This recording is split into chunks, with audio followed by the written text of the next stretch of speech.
Bonjour à tous, bienvenue pour ce nouveau numéro de Dimanche en politique. Très heureux de vous retrouver en direct ce dimanche matin. L'épidémie de coronavirus continue de se propager dans le monde. La France est toujours au stade 2, mais pourrait passer au stade 3 dans les prochaines heures. Le stade 3 étant celui où l'on constate que le virus circule et qu'il est transmissible sur l'ensemble du territoire. Alors où en est-on dans notre région? Les pouvoirs publics ont-ils pris les mesures efficaces? Comment limiter la transmission du coronavirus? Qu'est-ce que le stade 3 et a-t-on raison d'avoir peur ou au contraire en fait-on trop? On en débat ce matin avec nos invités. Docteur Olivier Aubrecht, bonjour. Bonjour. Vous êtes le directeur général adjoint de l'Agence régionale de santé Bourgogne-Franche-Comté, l'ARS, qui pilote cette lutte des pouvoirs publics contre le coronavirus en région. Professeur Lionel Pirotte, bonjour. Bonjour. Vous êtes le chef du service des maladies infectieuses et tropicales du CHU de Dijon, l'un des hôpitaux qui accueille donc les malades du coronavirus dans notre région. Docteur Éric Blondet, bonjour. Bonjour. Vous êtes le président des médecins libéraux au sein de l'Union régionale des professionnels de santé. Vous qui nous regardez, vous pouvez bien sûr commenter cette émission en direct sur les réseaux sociaux avec le hashtag #DimpolBourgogne. Alors, avant d'en venir à notre région, docteur Aubrecht, j'ai envie de vous interroger sur ce qui est en train de se passer en Italie avec des décisions draconiennes, des régions entières confinées. Ce sont plusieurs millions d'habitants qui sont confinés, et puis des bars, des restaurants, des théâtres complètement fermés sur l'ensemble du territoire italien. Est-ce que c'est quelque chose qui pourrait nous arriver demain? Écoutez, je pense qu'en Bourgogne-Franche-Comté, on n'en est clairement pas là.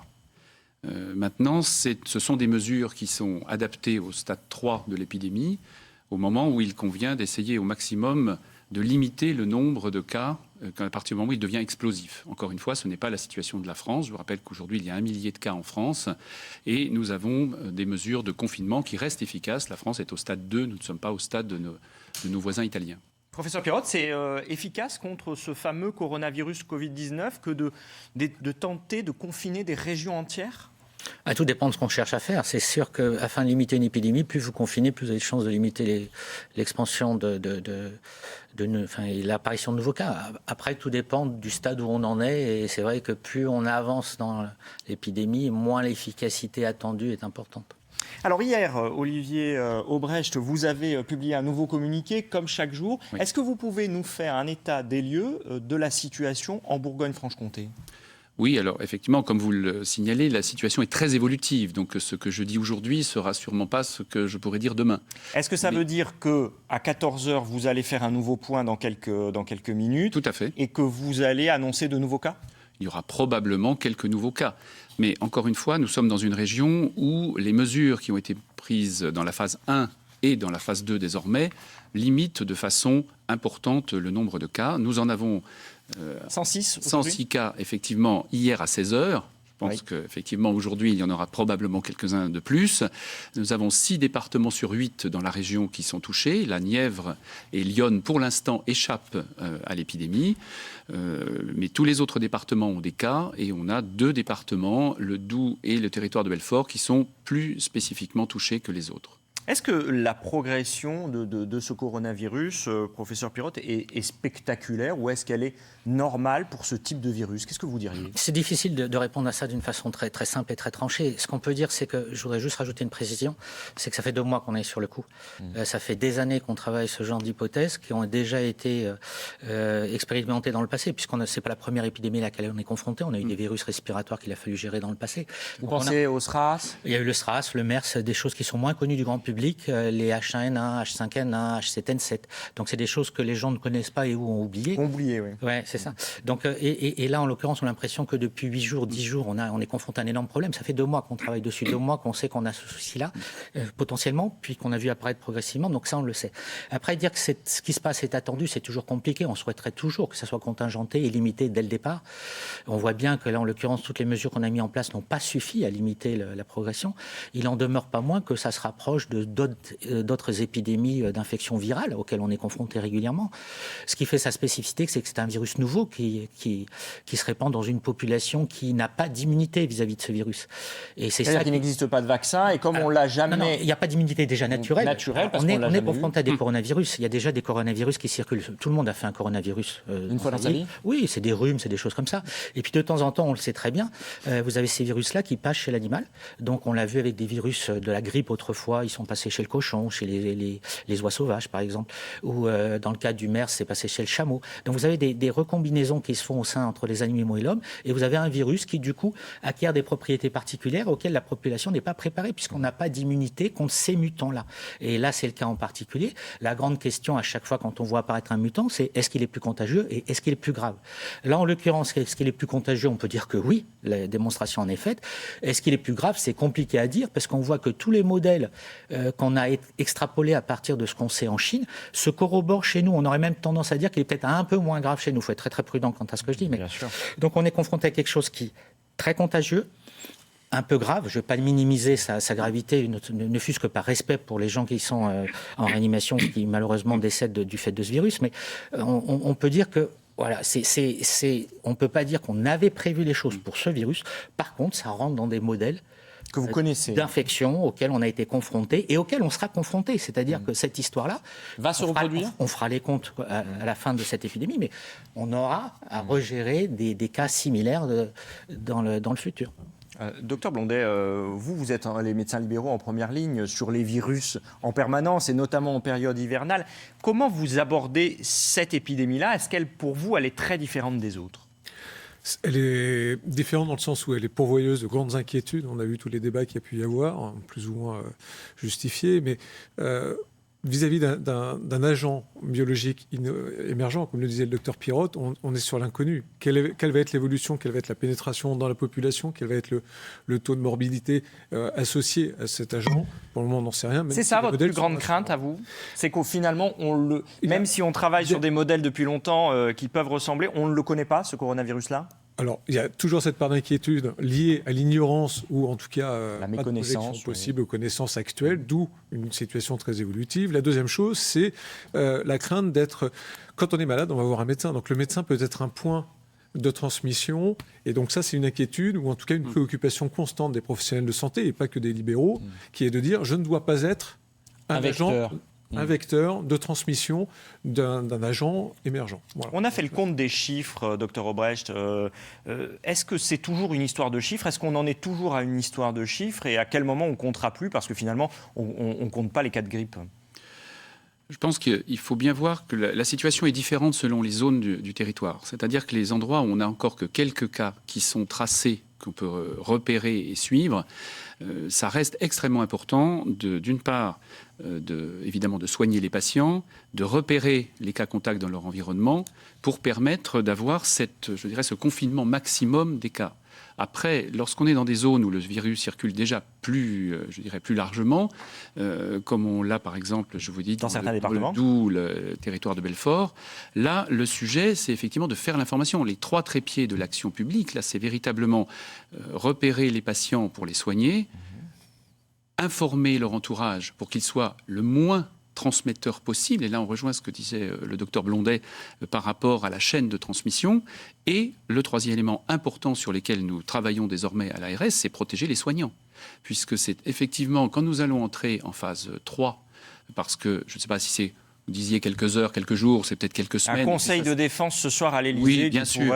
Mais ça sera de toute façon, vraisemblablement, des attitudes qui seront contrastées. C'est-à-dire qu'on voit bien déjà que la situation de l'Oise n'est pas la même que la nôtre. N'est pas du tout la situation de la Côte d'Or et a fortiori de Lyon ou de la Nièvre.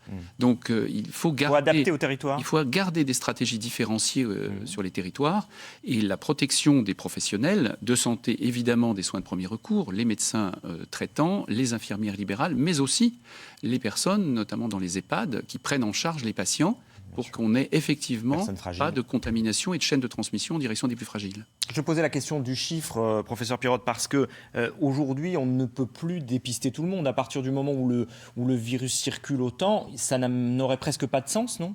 Non, ça rejoint tout à fait la réponse qui vient de vous être faite. Tout dépend du stade où vous en êtes. Si vous êtes effectivement dans une situation territoriale qui fait que vous avez un très très grand nombre de cas, dépister tout le monde n'a plus vraiment de sens. C'est-à-dire qu'on va préjuger que les gens sont atteints par excès plutôt que de ne pas le faire par défaut. À l'inverse, quand vous avez des cas qui sont encore limités en nombre dans un territoire, c'est important de continuer à dépister pour essayer de limiter encore la propagation sur le territoire. C'est pour ça qu'il ne peut pas y avoir en l'état actuel des choses réponse univoque et unique pour tout le monde. Tout dépend de la situation géographique dans laquelle vous vous trouvez et les mesures dépendront de cette situation-là.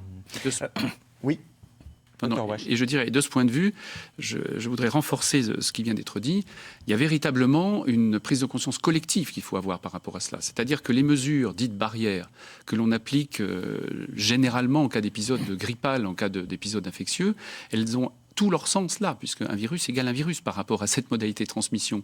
C'est-à-dire réduire ses contacts sociaux, se laver les mains, ne pas aller embrasser sa grand-mère quand on a de la fièvre et qu'on tousse. Ce sont des mesures de prévention ubiquitaires qui, à ce stade, sont véritablement parmi les plus efficaces et qu'il faut véritablement marteler. Et qu'on devrait pratiquer tout l'hiver, notamment pour éviter d'attraper la grippe, c'est ça ? Absolument. C'est pour ça que par rapport à votre question, est-ce qu'on en fait trop ?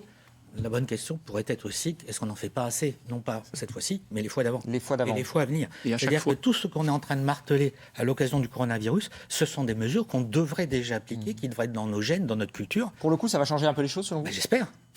Si ça ne change pas les choses à cette occasion-là, ça sera désespéré à un moment ou à un autre. Mais je pense que la question, c'est plutôt est-ce qu'on n'en a pas fait assez avant, plutôt qu'en faire trop maintenant. Alors vous êtes tenu au secret médical, évidemment, professeur Pirotte, mais comment ça se passe de manière générale dans votre service, le service des maladies infectieuses et tropicales du CHU de Dijon, où des malades sont hospitalisés pour ce coronavirus ? Alors, il faut savoir, donc, comme je vous le disais tout à l'heure, c'est quelque chose à quoi on se prépare depuis 2 mois avec notre direction, avec nos services partenaires. Il faut savoir que tous les services sont mobilisés, que ça n'est pas qu'un service qui travaille sur ce thème-là et qui a envisagé, qui a prévu et qui s'occupe de la prise en charge maintenant des patients infectés par le coronavirus.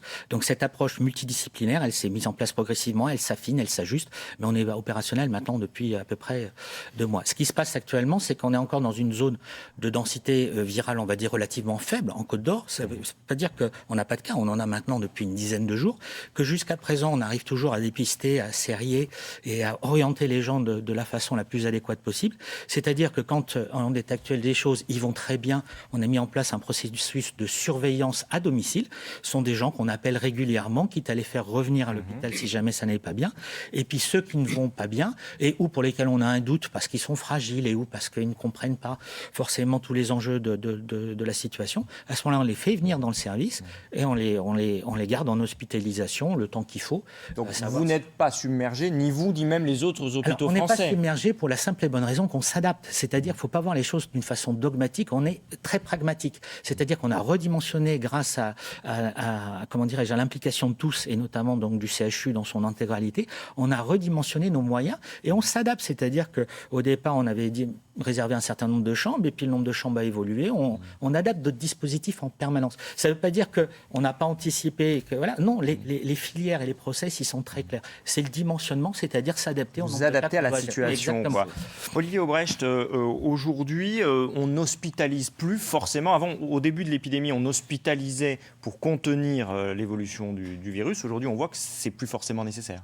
Oui, tout à fait. D'ailleurs, dans les 106 cas qu'on évoquait, plus de 50% aujourd'hui, déjà, de ces cas sont à domicile, sont suivis à domicile, comme vient de l'évoquer le professeur Pirotte. Donc, et ça, c'est évidemment la tendance importante à partir du moment où on a... Évidemment, les gens restent à domicile, bien sûr. L'idée, c'est pas qu'ils soient dans la ville et qu'ils sont suivis en tant que de besoin. Par ailleurs, on n'en a pas encore... On en a 2 dans la région aujourd'hui, mais on a aussi, il ne faut pas l'oublier, c'est un épisode viral qui, dans la majorité des cas, reste quand même un épisode bénin, et les gens guérissent. C'est-à-dire que sur les 106 cas qu'on a aujourd'hui repérés, on a déjà 2 personnes. De vous qualifier comme guéris. Ah ben ils sont guéris, ils sont sortis. On a fait sortir du service. Oui, donc ils vont bien. Et... Je reviens juste sur un point que vous avez mentionné quand vous avez dit qu'on hospitalisait, parce que c'était le fait d'être suivi en ville ne veut pas dire qu'on lâche l'affaire, si vous m'autorisez. Non. Mais on lâche ça l'affaire sur la permettait prévention d'être de la transmission. sûr que ces personnes ne bougeaient pas, si j'ose dire. Exactement, c'est de la responsabilité de tout un chacun et la responsabilisation des gens. On leur explique, et la plupart des gens sont bien réceptifs à ce message-là. C'est-à-dire que le fait d'être en ambulatoire, d'être à la maison, ne veut pas dire qu'on favorise la propagation de l'infection. Un mot sur les patients qui sont dans votre service, ils vont bien ? Comment vous dire ? Oui, ils vont bien.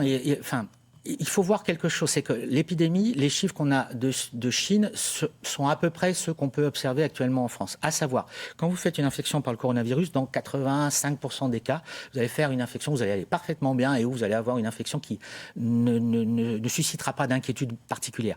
Et puis vous allez avoir 15% de gens qui vont avoir besoin d'être hospitalisés pour une vraie raison, et malheureusement, vous allez avoir 5% de gens qui vont relever de soins intensifs et 2% de gens actuellement qui décèdent. Donc il ne faut pas passer d'un extrême à l'autre. D'un côté dire ça n'est rien et d'autre côté c'est grave. Non, on se retrouve avec un panel de situations qui vont varier, notamment en fonction de la population concernée, parce que là encore il y a des messages très clairs à faire passer. Et les enfants de moins de 15 ans, les formes graves, c'est exceptionnel. Et à l'inverse, malheureusement, les patients de 70 ans ou 80 ans, ce sont les personnes les plus à risque. Donc la réponse sera là encore un peu à varier selon la population à laquelle on s'adresse. Docteur Blondet, on dit que donc, les hôpitaux gèrent et s'adaptent. Vos cabinets médicaux en ville, la médecine de ville, comme on dit dans le langage courant, aujourd'hui, ils sont submergés par cette question, parce que là, c'est pareil.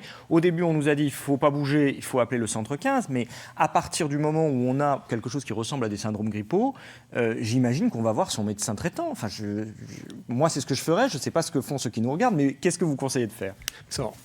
Ce qui est conseillé, c'est les recommandations actuelles en stade 2, c'est on a le moindre doute, on appelle le centre 15 plutôt que d'aller dans une salle d'attente, éventuellement avec plusieurs personnes qui attendent. Et de contaminer d'autres gens. Facteur de contagion. Ça reste vrai. Ça reste vrai tant qu'on est en stade 2. Cependant, le doute, c'est quoi ?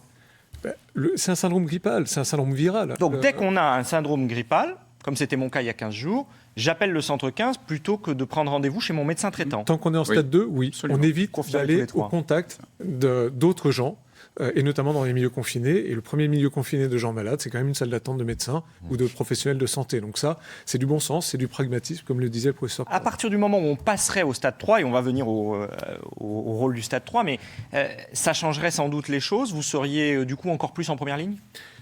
On sera toujours en première ligne parce ça n'a jamais. Une porte d'entrée quand on est malade. C'est ça, absolument. On va rarement directement voir le professeur Pirotte, normalement. Tout à fait. Ensuite, il va y avoir besoin d'un suivi de l'évolution. Vous l'avez bien noté, les situations sont très hétérogènes. C'est une véritable mosaïque sur le territoire, avec des clusters très forts et d'autres qui sont où il y a peu ou pas de cas. On a 2 départements où il n'y en a pas. Et donc, automatiquement, il ne va pas y avoir de solution immédiate et universel à apporter. Ça, c'est la première chose. La deuxième chose, c'est qu'il est de la responsabilité de tout professionnel de santé de se préparer à cette évolution-là. Alors ça, c'est le rôle des URPS, de transmettre régulièrement des informations à jour. Donc on est en lien avec l'ARS. URPS, Union régionale des professionnels de santé, ça. ARS, Agence régionale de santé. Voilà. Et on est en lien également avec les autorités nationales. On incite nos mandants et donc tous les médecins libéraux à s'abonner à la messagerie de la Direction générale de la santé pour suivre cette évolution, à regarder les points de situation et donc à commencer à réfléchir de quelle serait leur organisation si on devait passer en phase 3. Notamment éviter le contact entre les patients. Alors, ils sont en salle d'attente. C'est pas d'éviter, c'est de réorganiser son cabinet pour éviter de la concentration de patients potentiellement porteurs, ça c'est le premier point, de privilégier des soins peut-être plus à domicile ou des télésoins, et là c'est tout l'enjeu du développement et de l'accélération du déploiement de la télémédecine. Est-ce que vous demandez des moyens supplémentaires ? On entend certains syndicats de médecins libéraux dire on n'est pas assez armé contre ce virus. Qu'est-ce qu'on entend par armée ? S'il s'agit de la protection individuelle, il y a beaucoup d'inquiétudes chez les professionnels de santé. De ce fait, si on prend un chirurgien dentiste, quand on dit la double barrière, c'est difficile de traiter en dentisterie un patient avec un masque quand le patient doit porter le masque. Alors, il y a la kiné respiratoire, il y a les stomatos, les ERL. Je ne sais pas, il y a cette affaire de masque. Est-ce qu'aujourd'hui, vous avez l'impression que vous avez les bons masques, les bons outils pour vous prémunir et prémunir aussi vos patients ? Parce que c'est quand même ça l'idée. Alors oui, il y a des dotations qui ont été libérées par l'État, par le gouvernement. Ce sont des masques chirurgicaux. Des masques chirurgicaux. Donc rien à voir avec les FFP2. Non, c'est encore autre chose. Encore une fois, moi je ne suis pas épidémiologiste, je ne suis pas infectiologue, donc je me tourne vers le professeur Pirotte et pour le moment, les informations qui me sont transmises, c'est que dans un cas bénin et quand on n'est pas porteur soi-même de comorbidité qui expose à un risque de forme grave, la double barrière du masque porté par le patient et par le praticien. Mais il en faut beaucoup, si j'ai bien compris, parce qu'il faut les changer régulièrement. Je ne sais pas qui... Voilà, il y a un effet volume. Alors ensuite, effectivement, il y a eu des remontées en disant oui, mais mon masque arrive en péremption en mars 2020. Oui, 31 mars 2020. Et ce qu'il faut bien voir, c'est qu'il y a un mouvement de panique aussi qui a eu lieu, d'équivalent de panique dans la population. Tout le monde a cherché à se procurer du masque, de la solution hydroalcoolique, et tout ça a mis en tension à la fois les capacités de production et de distribution. Et là, il y a aussi une responsabilité collective de garder son sang-froid. Oui, tout à fait. Olivier Aubrecht, le stade 3, il est inéluctable selon le gouvernement. Les différentes prises de position des ministres tendent à le dire. Est-ce qu'il faut passer au stade 3 et j'ai envie de dire, pourquoi attendre ? Alors, Je pense qu'on ne peut pas faire d'anticipation. Est-ce qu'il faut, ce qui est inéluctable. Bon, la cinétique des épidémies habituelles laisse penser qu'on va passer au stade 3 si on regarde ce qui se passe autour de nous. Pour autant, je pense que l'important, c'est ce que à la fois le docteur Blondet et le professeur Pirotte ont dit, c'est-à-dire c'est l'adaptation en continu, en temps réel du système, avec notamment les réorientations d'activités qui peuvent être nécessaires en fonction du nombre de cas qu'on aura. C'est vrai que aujourd'hui, nous avons 2 patients en réanimation sur nos 106 dans la région.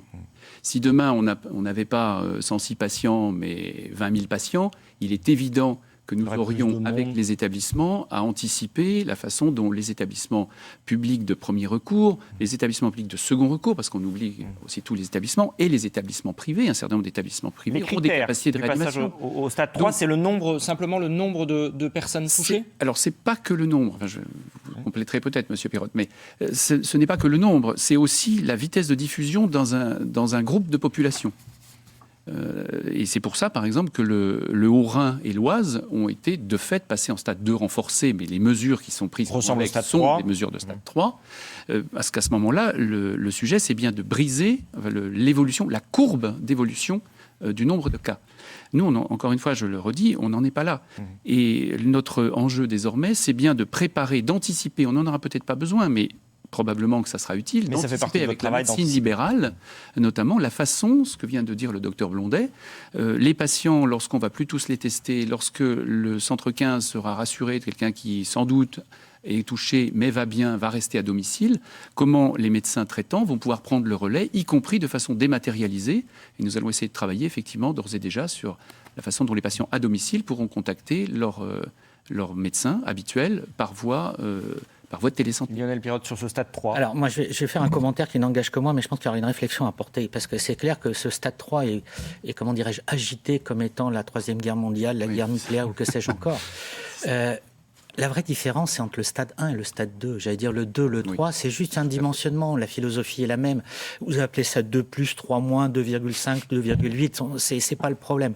Alors pourquoi je dis qu'il faudra réfléchir, c'est qu'il y avait des plans autrefois où on avait plus de stades, donc c'était peut-être moins traumatisant de passer de 3 à 4, puis de 4 à 5, de 5 à 6, etc. Là, dans un but de simplification, ça a été réduit à 3, mais on se rend compte par le discours qui est le vôtre et qui est souvent celui qu'on entend dans la population générale, que le 3, ça y est, ça serait la catastrophe. Non, 2, 3, c'est pareil, c'est juste une question de dimensionnement. Pour vous, ça va changer votre façon de travailler. Pas tellement pour les médecins libéraux aussi. Exactement. C'est plus l'implication de... Enfin, déjà, les médecins libéraux sont impliqués parce qu'on a besoin d'eux. Donc, il faut déjà le savoir. C'est qu'on travaille déjà avec des médecins, la médecine ambulatoire et la médecine de ville. Et simplement, c'est le dimensionnement qui va changer. Donc, que ça soit 3, c'est spectaculaire, ça va faire frémir dans les chaumières peut-être. Ça ne devrait pas. Ça ne devrait pas. Docteur Blondel, le stade 3, ça va être très important pour vous. Le stade 3 est fondamental parce que finalement, les prises en charge qui ont été mises en place avec les mesures de précaution par rapport au personnel à l'hôpital devront être transcrites en médecine de ville. Donc là, effectivement, ça ouvre des questions, mais sur lesquelles on échange régulièrement avec les services de l'ARS sur les moyens de protection individuelle. Alors, on a évoqué les masques, le SHA, enfin les solutions hydroalcooliques. Se pose aussi la question des lunettes de protection, des surblouses qui sont jetables et qui doivent être incinérées après. Donc là, ensuite, il y a toute une logistique derrière sur lesquelles on travaille. Que les cabinets de ville n'ont pas forcément l'habitude d'utiliser. En règle générale, alors qu'à l'hôpital, ça se fait fréquemment. Voilà, sur la destruction des déchets contaminés, ce qu'on appelle les DASRI, et avec aussi un impact économique sur les cabinets qui va pas être... Sauf que j'imagine que le virus sur une blouse, il tient pas longtemps. Non, il tient pas longtemps. Mais à la lumière de ce qu'on vous dit, il faut bien voir, c'est organisationnel. C'est-à-dire que le 2, le 3, au niveau de la population, c'est juste une question d'organisation. Alors juste, ça ne veut pas minimiser le fait. Je veux dire, juste, c'est quand même beaucoup de choses à mettre en place. Mais certaines sont déjà en train de se mettre en place. Donc moi, dire qu'on est en stade 2, je pense qu'on sera tous d'accord qu'on est à 2, je sais pas quoi. Oui, c'est stade 2 renforcé, disait pour certains départements. Et encore une fois, ça dépend du département. Ou du 3 mois, enfin, comme vous voulez. Ça ne veut pas dire que l'organisation à mettre en place, ça se fait d'un claquement de doigts, c'est simple. Est-ce que la difficulté, c'est pas finalement qu'il faut un compromis entre les précautions à prendre et le fait qu'on doit aussi continuer à vivre? On voit ce qui se passe en Italie, on se dit que jusqu'à quel moment on continue à vivre normalement avec un virus comme celui-là qui circule? Olivier Wesch. Oui. C'est ça finalement, ce stade 2-3. Encore une fois, je pense qu'il n'y a pas de... Il n'y a pas de solution toute faite, c'est les réalités locales. Et si on devait avoir des zones dans la région qui passent en stade 3, comme le dit le professeur Pirotte, c'est plus un enjeu organisationnel. Et là, on est en contact évidemment étroit avec les autorités de l'État et notamment les préfets par rapport à la limitation des activités qui pourraient avoir lieu. D'ailleurs, j'en profite pour le dire, la rentrée des classes, c'est demain. Oui. dans la région Bourgogne-Franche-Comté. Pas de mesures particulières dans les écoles, collèges et lycées pour l'instant. Aucune mesure particulière en Bourgogne-Franche-Comté. La rentrée aura donc lieu normalement. Il n'y a aucun établissement scolaire fermé et aucun élève n'est ne doit a priori rester chez lui, quel que soit l'endroit d'où il vient, y compris s'il est allé passer ses vacances en Bretagne. Alors, professeur Pirotte, peut-être d'un mot, est-ce qu'on doit s'attendre à une surprise? Est-ce qu'on parle d'un virus qui pourrait muter, d'une accélération des contaminations? Est-ce que c'est des choses auxquelles on doit s'attendre ou est-ce qu'on ne doit pas s'inquiéter? Est-ce que vous le savez d'ores et déjà, vous qui êtes au contact de ce virus quotidiennement? D'un mot, vous êtes dur parce qu'il y a plusieurs notions dans ce que je veux dire. Oui. Je vais essayer d'être rapide. Un virus qui mute. Un virus qui mute, non, il faudra qu'il retourne à l'animal. Mais par contre, on en aura d'autres dans le futur. Une accélération des contaminations? Par rapport à celui qui est là, on le voit. On le voit, Déjà. c'est un virus qui est contagieux. La gravité est celle qu'on attendait au vu des données chinoises, donc ça se gère. Voilà. Il faut gérer cette épidémie. La durée d'une telle épidémie, est-ce qu'avec la fin de l'hiver, comme la grippe, il va... Oui, je ne suis pas épidémiologiste, mais c'est vrai qu'on peut espérer, sur les données de l'hémisphère sud, même s'il y a des différences au niveau du système de santé, on peut espérer qu'avec le beau temps, enfin le retour du printemps et l'été, cette épidémie se tasse. Mais c'est conjecture pour l'instant. Olivier Aubrecht, un conseil à donner à tous ceux qui nous regardent, là, tout de suite, qui s'inquiètent finalement de cette épidémie? Je pense qu'il faut être vigilant et appliquer les mesures, encore une fois, barrières générales qui ont été rappelées. Donc, alors attention, bien se laver les mains régulièrement, utiliser des mouchoirs jetables, ce qu'on devrait faire pour une grippe classique. Tout à fait. Il n'y a pas de plus efficace. Et par rapport aux solutions hydroalcooliques et au délire, c'est efficace. Vous prenez un savon et de l'eau. Le problème, c'est qu'il faut de l'eau. C'est pour ça qu'on privilégie les solutions hydroalcooliques. Vous n'avez pas besoin de lavabo. On peut le faire tout le temps, oui. Exactement. Mais le savon et l'eau sont tout aussi efficaces. Donc, faites les mesures barrières. C'est la meilleure protection que vous puissiez donner. Merci à tous les trois d'avoir participé à ce débat. Merci à vous de nous avoir suivis aujourd'hui. Si vous avez d'autres questions, je vous rappelle qu'un numéro de téléphone a été mis en place, le 0800 130 000. Il est gratuit, accessible 24 heures sur 24 et 7 jours sur 7. Dans un instant, un point sur l'actualité